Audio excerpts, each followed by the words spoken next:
วัสดีค่ะมาบอกชื่อแพรกันนะคะแพรเลี้ยงแมวใช่ไหมใช่นี่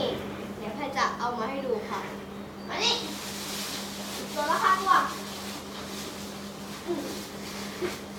แล้วพาตัวมาได้แล้วนี่นะคะตลกหน้าเอามาก็ได้แพรเลี้ยงแมวไว้นะคะนี่น่ารักเลยโอเคนะคะ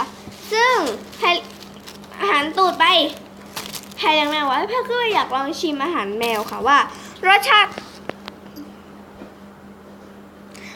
เขาจะอร่อยหรือเปล่านะคะรอบ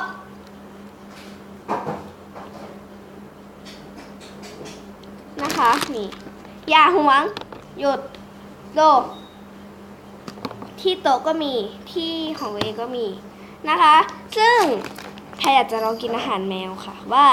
รสชาตินะคะว่ารสชาติเขาจะเป็นยังไงนะคะว่า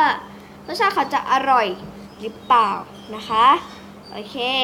อันนี้แพรนะคะเพิ่งซื้ออาหารมาเมื่อวานนะคะเป็นของ Big Food นะอันนี้คือเขาไม่ได้เป็นสปอนเซอร์นะคะแต่ว่านี่เห็นไหมเขามีอะไรเยอะแยะเลยทั้งแคลเซียมฟอสฟอรัสวิตามินอีทอลีควบคุมความเค็มนะคะแล้วก็เลซิตินนะคะก็แพรก็เลยอยากรู้นะคะว่ารสชาติจะอร่อยไหมแต่มันไม่เหม็นคาวมากนะคะเดี๋ยวเราไปชิมกันเลย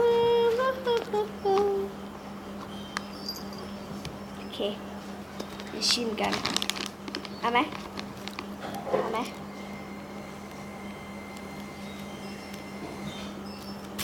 โอเคแพรจะเลือกชิ้นที่น่ารักแล้วกันนะ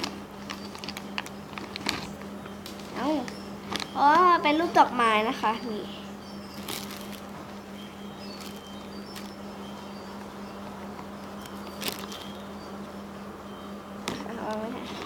นี่ทางนี้โอเคค่ะเดี๋ยวเราไปชิมกัน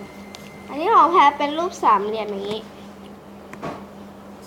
เดี๋ยวไปถาดตัวเองในถาดตัวเองก็ยังมีลูกเดี๋ยวมาชิมกันเลยว่าจะเป็นยังไงนี่นะแข็งอ่ะ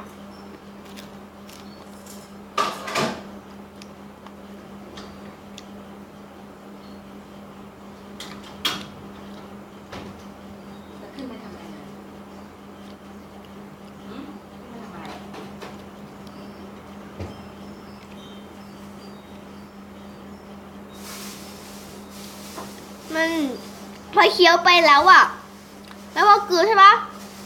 รสชาติเป็นเหมือนซีเรียลเลยอ่ะกินได้รสชาติเหมือนซีเรียลที่เป็นลูกกลมๆอ่ะรสชาติอย่างนั้นเลยอ่ะ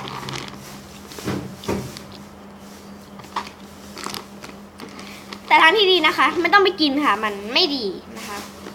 แต่แค่อยากลองเฉยๆว่ารสชาติเขาจะอร่อยหรือเปล่าวันนี้นะคะ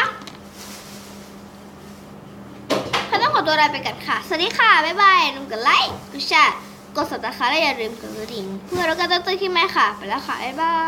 ย